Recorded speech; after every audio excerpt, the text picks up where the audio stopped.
principal, a santificação da esposa no matrimônio. Então, os senhores têm aí o esquema das palestras. Então, havia 2 palestras para esse tema, a santificação. Depois nós tivemos uma palestra para a explicação desse aqui, da esposa, né?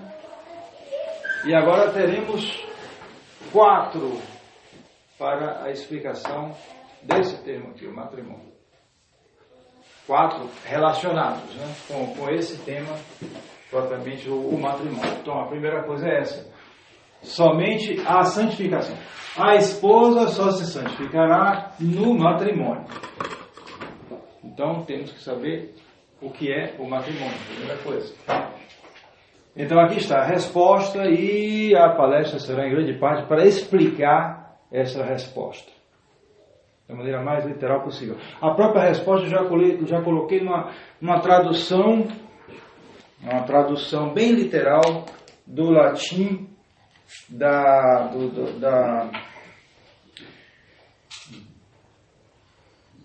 do Tratado de Teologia de Valentino do Bizarreta, um carmelita, escreveu esse tratado bem escolástico, todo em língua latina. Então ele coloca aqui a essência do matrimônio e dá a definição do matrimônio. Então eu traduzi aqui. Resposta: o que é o matrimônio? Contrato pelo qual um homem e uma mulher, juridicamente hábeis, legitimamente entregam um ao outro o direito aos atos por si mesmos aptos à geração e educação da prole, e se obrigam a uma comunidade indivisível de vida. Então, vamos explicar essas coisas.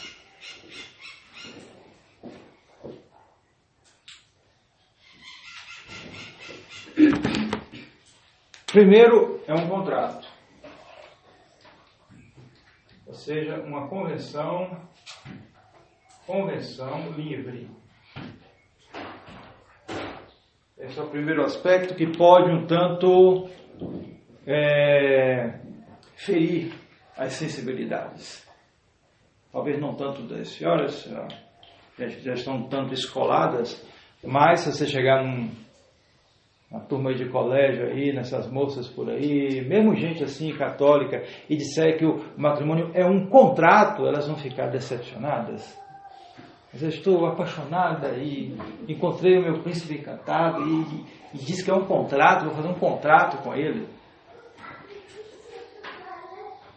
Veremos depois, já fiz alusão aqui, que nós somos fruto, nascemos desse mundo que é uma consequência de revoluções acumuladas, né? E de problemas acumulados, então nós somos frutos, em boa parte, do mal do século XXI, não, do século XX, não, do mal do século XIX, que é o romantismo. O romantismo não vem de maio de 68, não vem do Vaticano II, não, é do século XIX. Se você pegar, se tivesse aqui eu poderia mostrar, mas não está comigo aqui, quadros do século XIX, quadros. Você vê fisionomias de rapazes e moças assim, né, bem apessoados, bem vestidos, não era aquela perdição de hoje, certo? Hoje é comércio de carne exposta e ainda por cima agora, recentemente, carne carimbada, por causa da tatuagem, né? Hoje é carne carimbada, né? É impressionante. Carne carimbada. Mas já era a exposição de carne há muito tempo, né? Do corpo, etc, né? A diferença é que agora é carimbada, mas já havia isso há um bom tempo, pelo menos de março de 68 até agora, né? No século XIX, não, absolutamente. Moças muito bem vestidas, certo? Muito bem vestidas, saia até os pés, tudo muito bem feito, muito na moral, família ainda existia, tudo isso. Mas você vê as feições delas, como dos rapazes, aquela coisa meio mórbida, apaixonado, aquela coisa. Estava no rosto, não estava no rosto, eles não tinham ainda, né, se perdido, mas já havia isso, correto? E havia os dramas. Quando você vai na igreja, uma das primeiras igrejas de Salvador, no na chamada Vila do Pereira, que depois se tornou a Graça, né? Um bairro onde eu morei lá em Salvador. Então há um priorado dos beneditinos. Você tem o Mosteiro dos Beneditinos em Salvador, que é o primeiro das Américas, e tem o priorado dos beneditinos que fizeram lá, que tem toda a história com Catarina Paraguaçu, que se casou com o Caramuru, e se casou na França.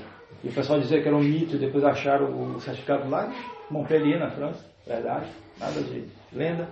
Então, nessa igreja, nesse priorado, há uma lápide lateral, onde está enterrada, como é o nome dela, meu filho? Meu Deus.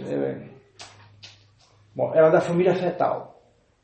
O nome dela era Luísa, não sei. Fetal. Então, Júlia Fetal.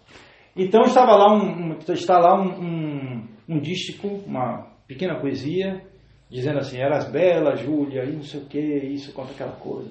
Então, qual é a história dela? Final do século XIX, essa Júlia Fetal, sabe, essa moça bonita, tal, essa história, jovem, isso, aquilo de família importante, e tinha um professor de piano, e ela aprendia piano, e o professor se apaixonou por ela. Bom, essas histórias, né? Mas parece que ela não deu muita importância para ele, não, né? Então, amor não correspondido. Então, o professor que fez, mandou fazer uma bala de ouro e a matou com um tiro de revólver com uma bala de ouro. Como era apaixonado por ela, então, o que é isso? Romantismo. Já existia o mal do século. Entende? Então, nós já, depois veio outros mais, mas já existia isso. Então, essa definição aqui, primeira, fere os ouvidos românticos, né? O casamento é um contrato. É um contrato. Primeiro de tudo é isso. Não exclui o amor, não exclui a colaboração, tudo, mas ele é um contrato porque tem como fim, entre outros, o bem comum da sociedade. Quando se quer destruir uma sociedade, se destrói a família. A célula mata da família, da sociedade. E o que é que mantém a família? O contrato do matrimônio, aliás. Então, este contrato é uma convenção livre. Ninguém é forçado a casar. Um casamento que for simplesmente forçado, ele é nulo. Mas uma vez que você se casou, você fez o compromisso. E todo compromisso implica, tem suas consequências. Esse contrato é um contrato entre um homem e uma mulher.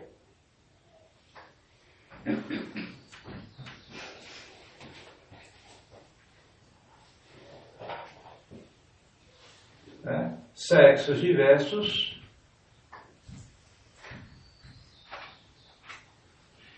que se obrigam aos fins desse contrato.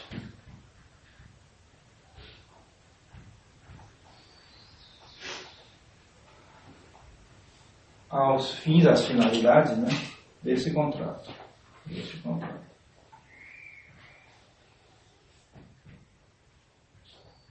Isso aí é um contrato que é uma base natural. O matrimônio, ele é um sacramento, mas esse sacramento veio de uma elevação de nosso Senhor Jesus Cristo, de algo que já existia desde o começo do mundo. Nosso Senhor restaurou a integridade do matrimônio e o elevou a sacramento. Tanto é que ele é contrato e sacramento. Aqui eu estou explicando o contrato. Entre cristãos ele é contrato e sacramento. O sacramento já inclui contrato, tudo isso. Mas se pagãos se casam, qual é o caso deles? Eles estão casados? Não. Mas é um contrato. Não é sacramento. Mas é um contrato. Há uma seriedade ali também. Certo? Tanto é que quando os missionários chegam na África, por exemplo, nos tempos que havia missão, não Lefebvre conta. Então, naquele tempo, sabe como é, né? Mulher era mercadoria entre esses pagãos. Mercadoria. Então, um rei tinha 10 mulheres, mais. Então, quando ele se convertia, ele tinha que ficar só com a primeira dele. O resto largava. Porque a primeira era considerada, ele estava casado com a primeira, as outras não. Assim se interpretava. Porque eles consideravam justamente o contrato. O contrato existia, então o contrato fala, você tem que respeitar em princípio. mesmo entre pagãos. Existe por quê? Porque o casamento remonta ao início da humanidade. Nossos primeiros pais, Adão e Eva. E, justamente, portanto, tem uma base natural, uma base da lei natural. É um contrato entre um homem e uma mulher, que se obrigam aos fins desse contrato, a uma finalidade desse contrato.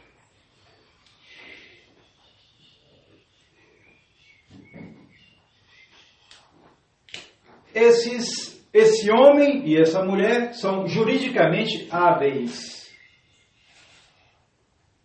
O que quer dizer isso?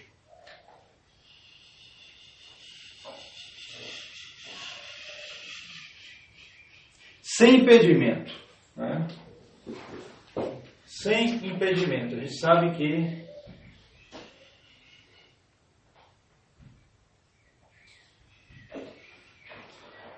sem impedimento, nem pelo direito natural, nem pela lei positiva.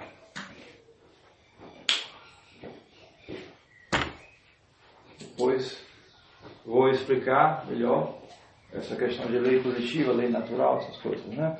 Porque isso entra também em jogo aqui, já que se trata de um contrato. Eles têm que não ter impedimento. No caso do sacramento do matrimônio, existem os impedimentos dirimentes e os impedimentos impedientes, parece. Ou seja, impedimentos que tornam o matrimônio ilícito e impedimentos que tornam o matrimônio inválido. Então tem que estar sem impedimento para isso.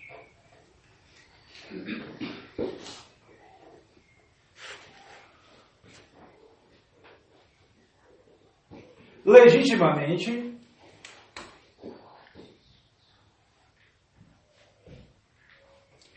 segundo, que é uma abreviação, as leis, segundo leis naturais e positivas e positivas, que regem o matrimônio.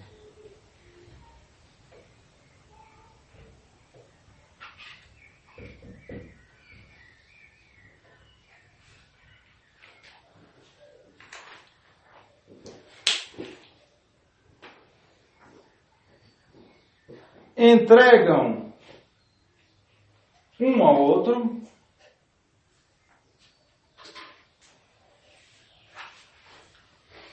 entrega mútua é o que? É o objeto do contrato. Objeto do contrato.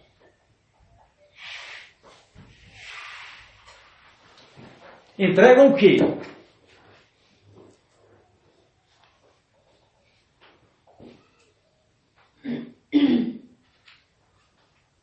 Entregam ao outro, o direito, isso aqui, engloba tudo isso aqui. Entrega ao outro o direito. É uma entrega mútua de um direito. Esse é o objeto do contrato do matrimônio. Agora, que direito?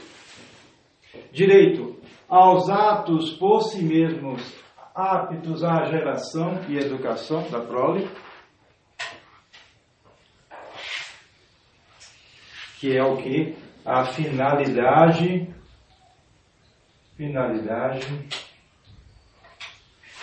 primária do matrimônio. E se obrigam a uma sociedade, a uma comunidade, a uma sociedade indivisível de vida.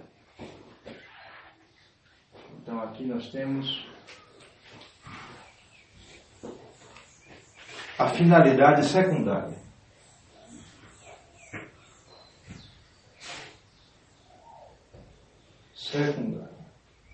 Que é a ajuda mútua. A ajuda mútua em todos os sentidos. No sentido material, no sentido afetivo. Certo? Aí inclui o amor entre os esposos, tudo isso está incluso nisso. Mas a finalidade primária são os atos aptos à geração e educação da prole.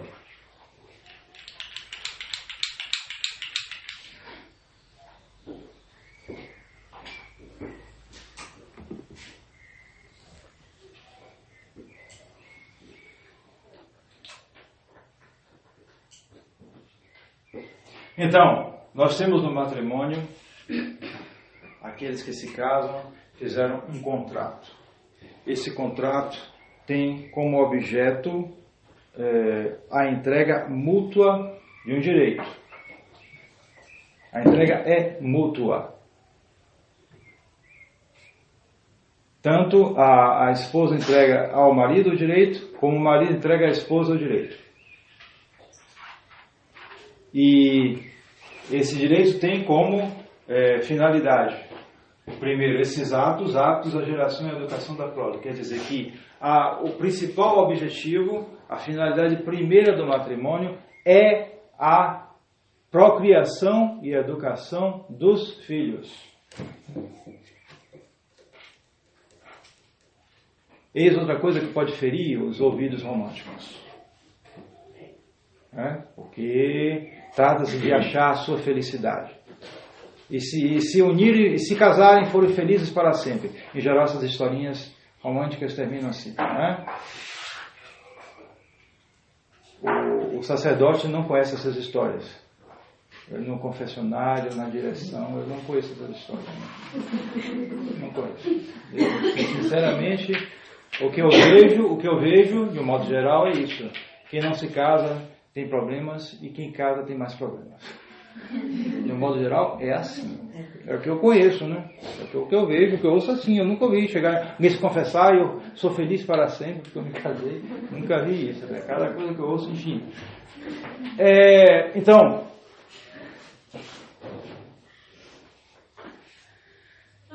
justamente essa infelicidade vem porque as pessoas não encaram o casamento como ele é.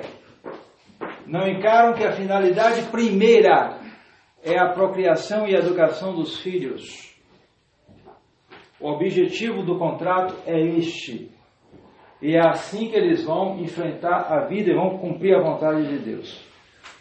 O matrimônio tira sua dignidade daí. Tanto como contrato, como sacramento.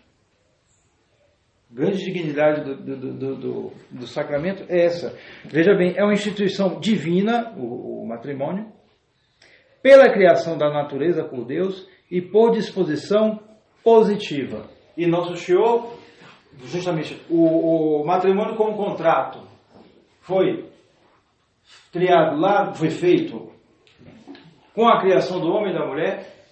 Nós vimos ontem o texto da Sagrada Escritura, onde Adão procura um auxiliar semelhante a ele, não acha, e Nosso Senhor cria a mulher, tirando do lado de Adão. E como observei, os animais já foram criados macho e fêmea, o homem não, foi criado só o homem. Depois é que foi procurar um ajudante, e que foi tirado do coração do homem. Os animais não foram assim. Não se tirou a cadela do lado do cachorro, não se tirou a vaca do lado do boi, não foi assim. Só com o ser humano é que foi assim. Todo especial a criação da mulher. Todo especial. Então ali, para o homem vale esse matrimônio. E ele caiu depois do pecado original. Vieram todas as aberrações por causa do pecado original. E nosso Senhor Jesus Cristo, quando veio, ele restituiu a dignidade do matrimônio.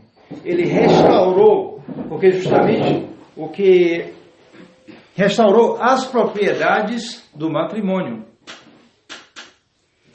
O matrimônio perdeu isso com o tempo, por causa do pecado, por causa da desordem, perdeu as suas duas propriedades, que são a unidade e a indissolubilidade. Indissolubilidade. São as propriedades do matrimônio.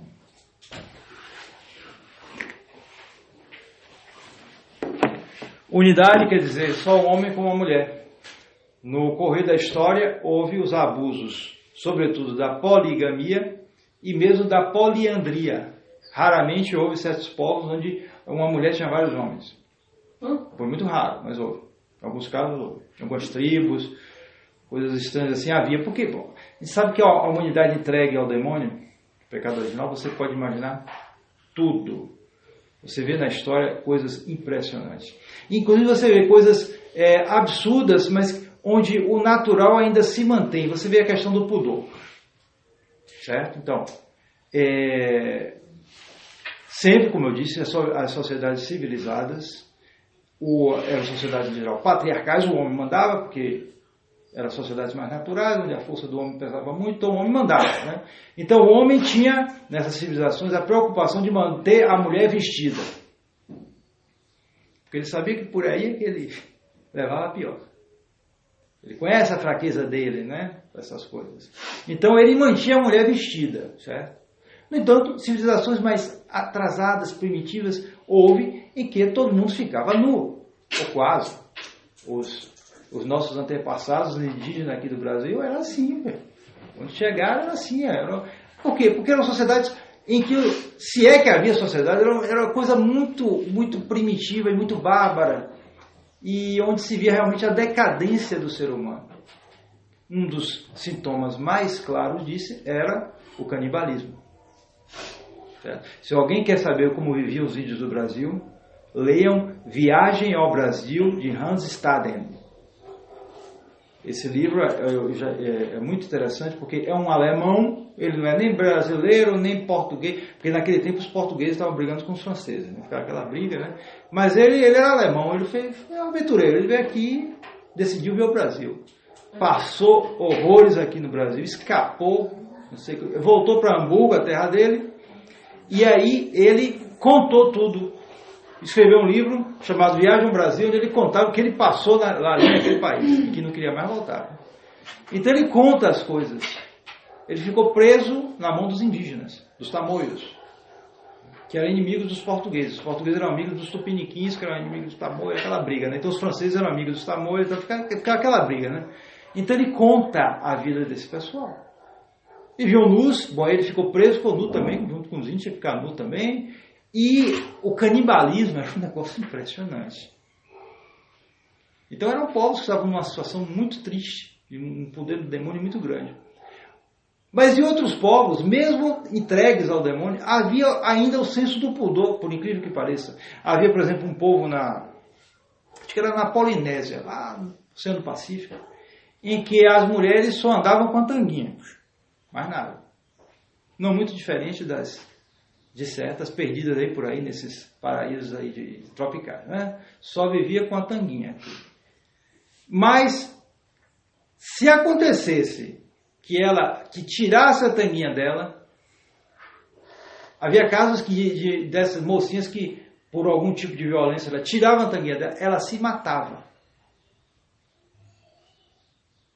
Fica incrível, né? Ela tinha o senso do pudor, mas era reduzida a tanguinha dela. É incrível, mas havia esse senso de tal maneira que ela se matava se tirasse. Então, eram casos especiais de sociedades muito isoladas, onde se desenvolvem essas coisas. Quando a sociedade se isola, um grupo humano se isola, ele entra num estado sem a graça de Deus, entregue ao demônio, então eles entram numa situação muito triste. Entram chama de sociedades primitivas, mas de fato são sociedades isoladas. Quando você toma esse pessoal e põe numa sociedade, é diferente. Você conhece o caso do Pedro Grande, o czar russo, no século XVII ou XVI.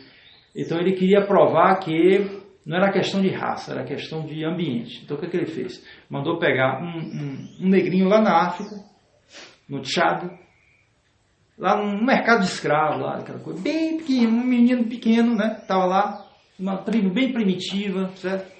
E pegou esse negrinho e trouxe para a Rússia e botou para educar no exército russo, para ser educado como um russo.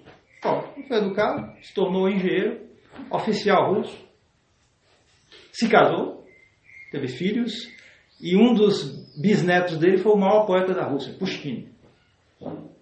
Tá bom. Pegou o neguinho, botou lá, educou, acabou, ele desenvolveu, acabou, não tinha nada disso. Simplesmente estava num ambiente adverso, é claro. Nasceu lá isolado, não aprendia nada. Assim ocorreu em vários povos no mundo. isolados aqui e ali, eles ficavam sob essa impressão. Então, desenvolviam coisas bizarras, estranhas. Por isso, desenvolveram essas coisas. A poliandria, em certos casos, e sobretudo a poligamia. Bom, a poligamia aí foi universal, todo mundo, né? Todos os pagãos caíram nisso. Até mesmo os judeus, que eram os mais preservados, porque tinham a religião verdadeira, embora provisória naquele tempo, caíram pelo menos, caíram na poligamia, na medida que havia a esposa e havia as concubinas, certo? E caíram também contra a indissolubilidade do matrimônio, porque eles tinham a carta do divórcio. Podiam dar, né? Carta do divórcio para a mulher. Havia essa permissão. Então, quando passaram isso, mostraram isso ao nosso show, o que é que ele respondeu? Mas no começo não foi assim. Nosso show respondeu, sim, bem claro. No começo não foi assim. Ele veio então para restaurar esta unidade e indissolubilidade do matrimônio.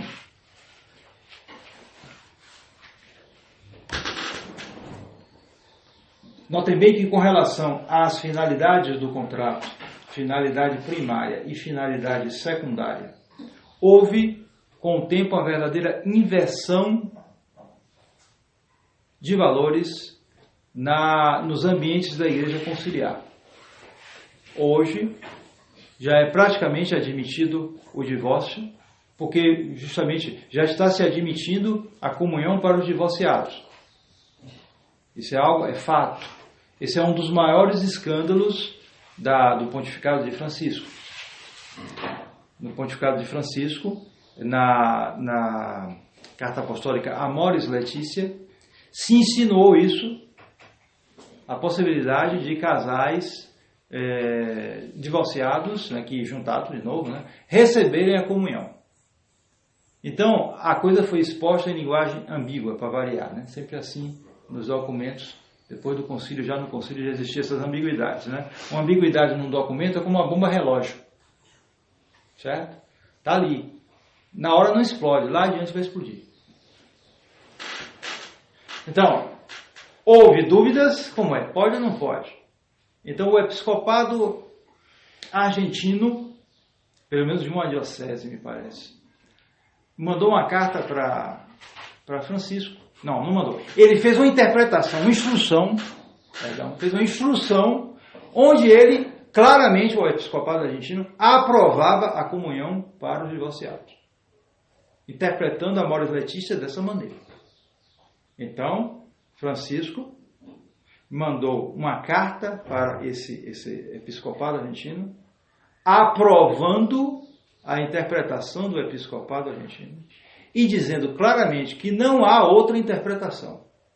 E esse documento foi posto na Acta Apostolica Sedis, a revista oficial do Vaticano, onde são postos os documentos da Santa Sé. Eis aí. Quer mais? Certo? Correto? Agora, vocês têm que ver o seguinte, isso aí tem uma história. Você não pode pegar isso, como estão fazendo esses neocons por aí, pega isso e tá vendo aí, Francisco, temos que ir contra ele. Aí faz o documento citando os documentos de João Paulo II, Paulo VI, para combater o Francisco. Isso é ridículo. Certo? Isso não é combate pela igreja, isso é videogame. Não se combate Francisco com o Vaticano II. Por quê? Porque o começo da história está no Vaticano II. Como assim? Porque, falei a vocês, está aqui, finalidade primária, finalidade secundária. Vocês peguem o Código de Direito Canônico de 1917, preparado por São Pio X e promulgado por Bento XV. Está ali claramente, isso aqui está expresso. Finalidade primária do matrimônio, procriação, educação das crianças, dos filhos. Finalidade secundária, a ajuda mútua, que se chama assim, amor mútuo, ajuda mútua, de modo geral, né? Ajuda mútua entre os esposos e remédio da concupiscência. Correto? Isso também entra, né? Pessoas, sobretudo homens, que precisam se casar, né? E São Paulo mesmo diz, né? É melhor não casar do que casar. Mas é melhor casar do que ficar ardendo. Quer dizer, pessoas que têm dificuldade, particularmente que e hoje, se um pobrezinho desse entrar num negócio desse aí, a boca do inferno abre e ele, eu não sei, parece que fica um doente. Então, também existe isso, mas a principal finalidade primária é essa. Isso está no Código de Direito Canônico de 1917. Bom, chega o Vaticano II, documento Gaudium et Spes, fala sobre o casamento. Fala de maneira que esse documento se recusa a reproduzir o Código de Direito Canônico. Ele fala das finalidades, mas não diz qual é a principal. Correto? Começou aí. Já aí você já alterou a coisa. Porque se o Código de Direito Canônico vigente diz isso, ele chega e não diz nada. Ele fala de uma maneira... Pronto. Então, os progressistas entenderam. É a questão da bomba relógio, a ambiguidade. A linguagem não é clara. Por que não é clara se já foi dito claro antes? Não é nem uma questão disputada. Quando é uma questão disputada, ninguém sabe, você pode não decidir, tá bom. Mas se a questão já está decidida, já está estabelecida no Código de Direito Canônico, então eles não falaram nada. Resultado, em 1983, foi promulgado o novo Código de Direito Canônico, que, como disse Monsieur Lefebvre, de certo modo era pior do que a Nova Missa. Código de Direito Canônico, segundo Dom Lefebvre, de certo modo era pior do que a Nova Missa. Porque ele, como dizia João Paulo II, pode pegar o documento do novo Código de Direito Canônico, antes tem a Carta Apostólica de João Paulo II. Ele diz que o novo Código de Direito Canônico traduz em linguagem jurídica o espírito do Vaticano II. Correto? Tá aí, tá claro. Você quer saber onde está o espírito do Vaticano II? Veja o Código Canônico, está ali, traduzido em linguagem jurídica. Neste Código de Direito Canônico se fala nas finalidades do matrimônio. Então se cita primeiro o amor recíproco, mútuo entre os esposos. E depois se fala da procriação e educação dos filhos. Ou seja, você não disse claramente, mas você inverteu subrepticiamente. Porque linguagem jurídica é assim. Você cita primeiro uma coisa, aquela coisa em geral é mais importante. Depois você cita outra, aquela coisa em geral é menos importante. Ele cita primeiro a finalidade secundária, depois a finalidade primária. Houve um engano por acaso? Pelo amor de Deus, né? Evidentemente. Isso foi feito adrede. Certo? Ele não disse claramente, a finalidade principal é amor, bom, aí ia ser demais, entendeu? Então ele faz por partes a coisa. E se a finalidade principal é amor mútuo, então essas interpretações malucas vão todas por aí, né? Chega o Francisco e diz que tem muito católico aí que está procurando que nem coelho. Aí ele é assim, né? Ele chega, é o típico do marxista, é a praxis. Ele chega e vai falando outra história. É tanto escândalo que a gente não sabe nem mais falar, porque é tanta coisa que a gente esquece. E vai fazendo as coisas, não está nem aí. Até chegar a esse ponto. A Acta Apostólica Sedis, falando isso, aprovando a comunhão entre divorciados. Então acabou, cadê onde está a unidade e indissolubilidade do matrimônio? Mas justamente a gente tem que ver a história disso para diagnosticar o mal onde ele começou. E não a última manifestação dele. Senão nossa reação será pela metade. Não será eficaz. Poderá até ter alguns frutos aparentes. Vai fazer zoada, vai sair na internet, vai ser comentada. Mas não fará grupos católicos verdadeiros, mesmo que pequenos, mas não fará. É melhor fazer grupos católicos que tenham a compreensão das coisas correta do que conseguir arrebanhar muita gente aí para fazer uma corrente, para reagir a isso, sem um fundamento verdadeiro. Olha isso.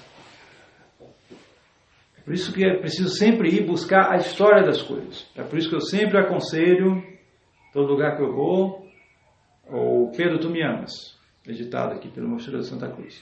Tem a grande vantagem de ser um livro relativamente simples, documentado, muito bem documentado, e que não fala do Francisco. fala do Vaticano II até João Paulo II. Dizem que ele está escrevendo a outra parte agora, né? Mas já é muito interessante ele fazer isso, porque mostra que o que nós vemos hoje não nasceu por geração espontânea. Não deu na cabeça dos cardeais botar um maluco como Papa e começou tudo a desarmar. Não, nada disso. O Francisco, já na eleição de Bento XVI, ele ficou em segundo lugar. Ele era do grupo do cardeal Martini. Ficou em segundo lugar porque o grupo do cardeal Ratzinger era mais forte naquele tempo, em 2005. Ele mesmo disse que ele disse, não vota em mim não, porque nem não ia ganhar, não adiantava. Mas na outra eleição, o que é que houve? Renúncia de Bento XVI, né? E sabe que houve uma pressão do SWIFT, o organismo de compensação bancária internacional. O Vaticano ia ficar com pária, né? Bloqueou completamente as contas. Então, quando Bento XVI renunciou, imediatamente desbloqueou, antes mesmo de eleger. Já estava a coisa engatilhada. Certo? E aí o Francisco, que ficou em segundo lugar, o Bergoglio, na eleição, ficou em primeiro lugar nessa agora. Então, era um representante de um grupo. Esse grupo todo aí, desses perdidos aí, desse pessoal, todas essas coisas que estão agora dizendo com clareza, eles estavam ali incubados, procurando, não conseguiam ainda chegar, porque o grupo principal ainda tinha certos escrúpulos, embora fosse um grupo modernista também, porém mais moderado. Então, eles chegaram ao poder e aí a coisa fica clara. Mas já estava tudo antes. O erro, a ambiguidade já estavam antes e vem justamente do Vaticano II, que foi o momento onde essas forças tomaram conta dos postos principais. Sempre houve gente ruim, gente que não queria a ortodoxia católica, claro, mas eles não estavam no poder. O Vaticano II eles chegaram ao poder. Então, eis aí a história da destruição do matrimônio na Igreja Católica, a tentativa, e que passou por essas partes, né? Uma coisa feita depois da outra. Então, temos que ter bem em mente essa definição de matrimônio. Só para terminar, lembrar então os bens do matrimônio. Falamos das propriedades, a unidade e indissolubilidade, e convém também falar dos bens do matrimônio. Os bens do matrimônio são 3: a prole, a fé e o sacramento. A prole são os filhos que devem ser recebidos e educados para o culto de Deus. Recebidos, porque hoje as mulheres não querem receber os filhos. É impressionante até a que ponto se chegou. A que ponto se chegou esse mundo artificial nosso. A pior infelicidade para uma mulher antiga era não ter filhos. É uma infelicidade, é uma tristeza para uma mulher não ter filhos. Hoje, a mulher fica... É uma dificuldade para ela ter um filho. Ter filho pode até ser. E aí veremos depois esses problemas, né, da família, que é a mulher querer ter um filho só, quando ela quiser, do jeito que ela quiser. Certo? E às vezes até escolhe, porque existe nessas aberrações de hoje, a gente sabe que tem mulheres que congelam embriões. Impressionante. Aqui a gente chegou, né? Hã? Eu terminei sobre isso ontem, e nesses embriões congelados tem alma? Sim. Em princípio, sim. Veja bem, há uma discussão quando é que a alma é infundida no corpo. É curioso que São Tomás de Aquino, no século XIII, na Suma Teológica, ele opinava que a infusão da alma era só depois de algum tempo. Mesmo depois da fecundação, demorava algum tempo até ser infundida a alma humana.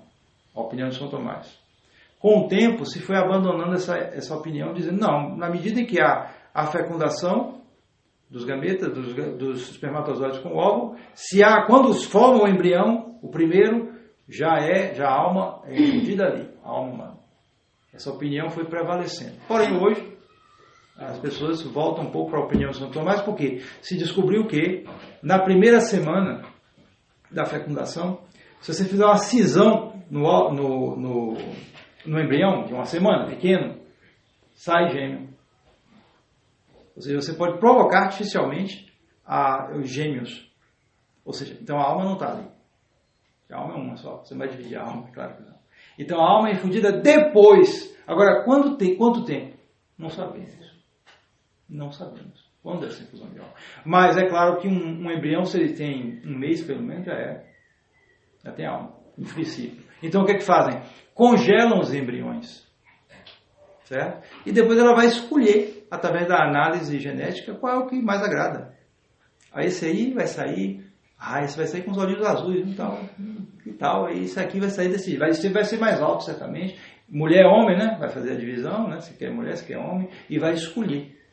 É impressionante essa variação. Né? E é um caso de moral também, chega para o confessor, o que é que faz? A mulher se converteu, está cheia de embrião aí congelado. Que tal? Bom caso, né? Você acha? Depois joga tudo fora. Né? Os outros jogam fora, descarta. Estamos na época do descartável, né? E quando os nenéns nascem com defeitos, você vai lá reclamar com a empresa que fez. Exatamente. A empresa que fez o menino. Enfim. Então, as mulheres não aceitam mais os filhos. Quando aceitam um só ou dois, e querem daquele jeito, educado, porque é como se fosse um trabalho que ela vai fazer, uma obra que ela vai fazer para ela. Para ela. Então, essa gente perdida por aí, né, sabe, né?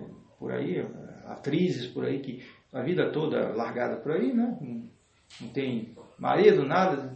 Então, mas chega uma hora que ela tem um filho. A natureza bate ali dentro. Né? Então, ela procura ter um filho assim. Para ter um filho. Não interessa o marido. Ela vai ter um filho e quer ter um filho. É como se fosse um bonequinho. Coitadinho desse bonequinho. Enfim, veremos depois os efeitos. Mas o que mostra isso aqui. A prole, filhos que devem ser recebidos. Recebidos. Dentro da vida normal de matrimônio, os filhos vão aparecendo. E devem ser educados para o culto de Deus. Porque não nos esqueçamos. Há uma finalidade natural do matrimônio, que é trazer novos cidadãos para a sociedade. A sociedade se mantém por causa do matrimônio. É para educar bem essas crianças, para que elas sejam cidadãos, úteis à pátria, etc, etc, possam desenvolver os seus talentos, etc. Mas isso é só a nível mundano. Há algo muito mais elevado, que é povoar o céu. Se a gente parar para pensar, essa é a finalidade de toda a criação humana. Por quê? Porque os homens foram criados, e foram criados para preencher os lugares deixados vazios pelos anjos prevaricadores. Os anjos prevaricados deixaram uma série de lugares lá. Quantos? Não sabemos. Mas eles serão preenchidos pelos homens. Quando preencher, chegaria, pá, acabou. Agora é o julgamento. Então, cabe às famílias, justamente preencher, preparar essas crianças para que se tornem depois habitantes do céu, para que preencham os lugares. É responsabilidade da parte dos pais. Então, o bem da prole. Depois, a fé, que significa nesse caso aqui, a fidelidade e o débito conjugal. Débito conjugal. Veja só que termo que também para ouvidos românticos não soa bem. É um débito, está devendo, é uma dívida. Veja só que coisa que deve ferir-os. Mas está dentro disso aqui. Se há um contrato, há um débito. Se há contrato, há um débito. Todo aquele que faz um contrato se obriga a uma coisa. Ou débito de pecuniário, ou débito de ação. Se alguém faz um contrato de aluguel, aquele que aluga a casa cria um débito de pagar, sei lá, R$1.000 por mês para usar a casa. E o que alugou também tem o débito, ou seja, a obrigação de ceder a casa durante um ano, digamos, do contrato, desde que ele pague os R$1.000 por mês. Há um débito, é fruto do contrato, é uma obrigação mútua. Então, há essa obrigação mútua de entregar o direito mútuo aos atos por si mesmos, aptos à geração e educação da prole. Então, vejam bem, quando nos primeiros anos do casamento, Nos primeiros períodos, isso aí não se pensa. Mas depois, à medida que o tempo passa, cada vez mais pensam nisso. Vocês têm que pensar mais nisso. Porque, sobretudo para as mulheres, isso às vezes é uma dificuldade. Por quê? Porque a mulher foi feita diferente do homem. Para que eu posso fazer? Foi Deus que fez vocês. Não há o que fazer. Porque a mulher é assim, pode botar o filho aqui.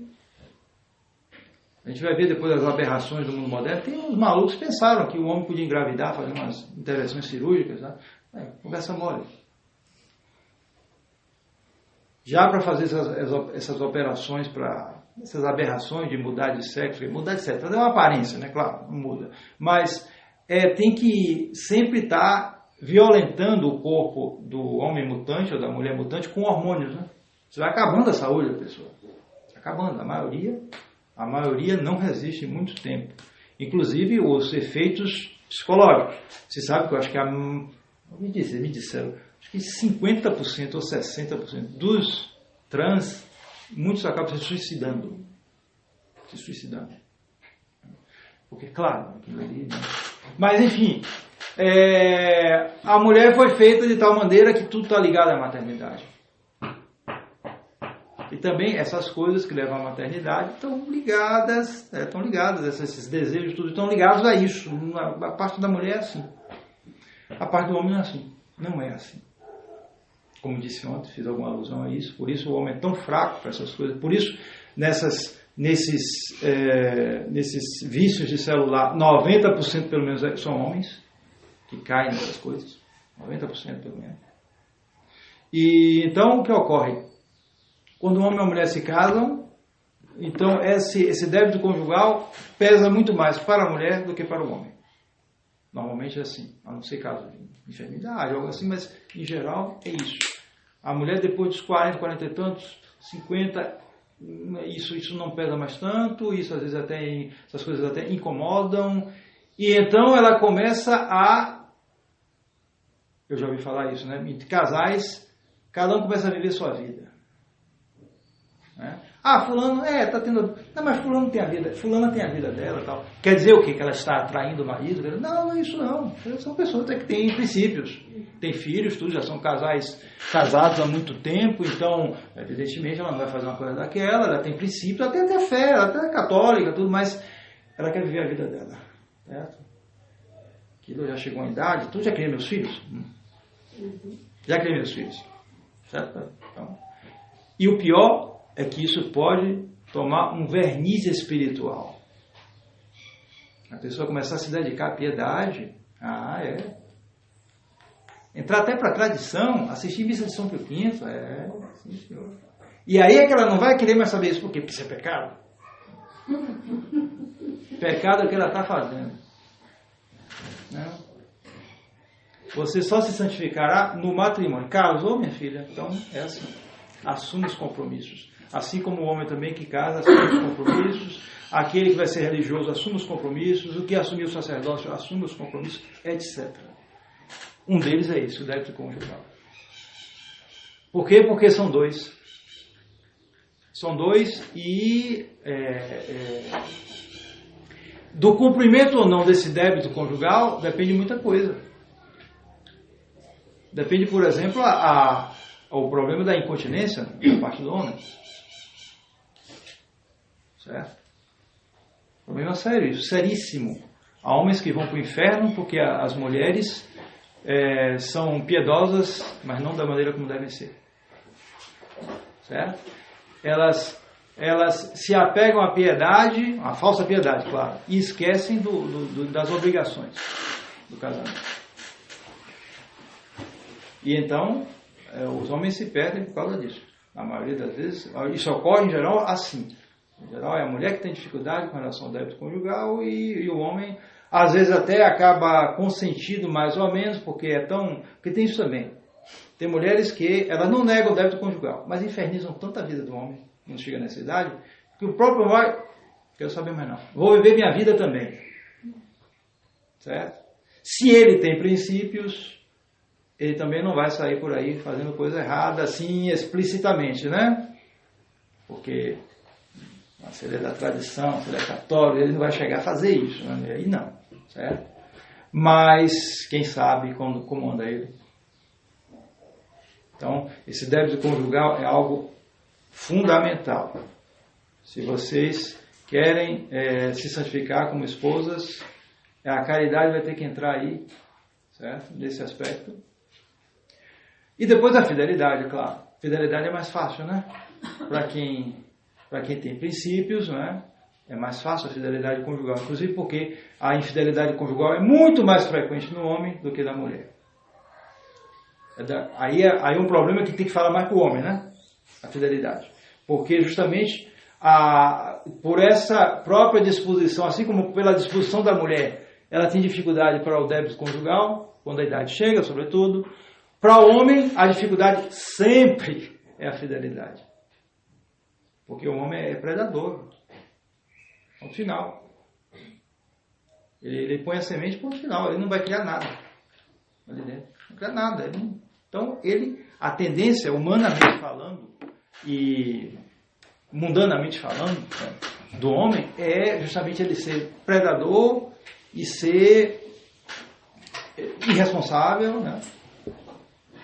Ele não está nem aí, ele não se preocupa tanto com essas coisas. Ele pode não se casar, ele tem mais facilidade de não se casar. Vai levando a vida. É verdade que quando chega meia idade, ele fica, não fiz nada na vida, não tenho família, não tenho nada. É um pouco, né?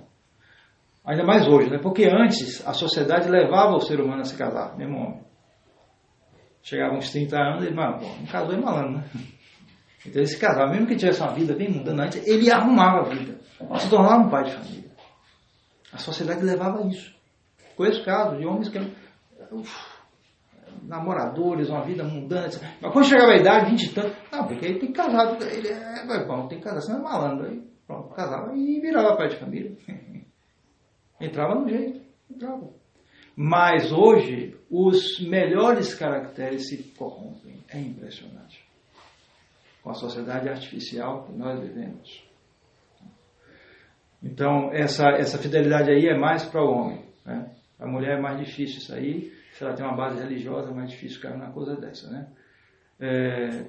Depois, a prole, a fé e depois o sacramento. Ou seja, o vínculo indissolúvel, e nós já fizemos alusão à propriedade do matrimônio, né? Indissolubilidade, e a comunidade de amor, porque isso, é claro, não é excluído. Acho que é o Monsieur de Ségur, no livro dele sobre o matrimônio, ele dá um exemplo disso. Uma senhora que perguntaram a ela, e você, fulana, não gosta de sair de casa não, ir para casa? Não, eu prefiro ficar aqui na minha casa com meu marido. Quer dizer, quando o marido estava, ela preferia ficar com o marido do que sair para a rua, fazer compras e tal. Isso depois de um casamento de muitos anos. Então, o que é isso que mostra isso? A comunidade de amor. Porque, é claro, todo mundo sabe que com a convivência com os anos, você acaba enjoando da cara do outro. Isso é muito comum no casamento. Então, você mantém o casamento, você tem as obrigações, mas você não vai ficar em casa só com fulano. Ela está enjoada com os defeitos dele, que já conhece tudo, né? Como ele já conhece dela também, todos os defeitos. Então, cria aquela situação, aquela coisa meio... Então, aqui, no caso que o Monsieur de Ségur cita, trata-se de um casamento que deu certo mesmo no mais alto sentido da palavra.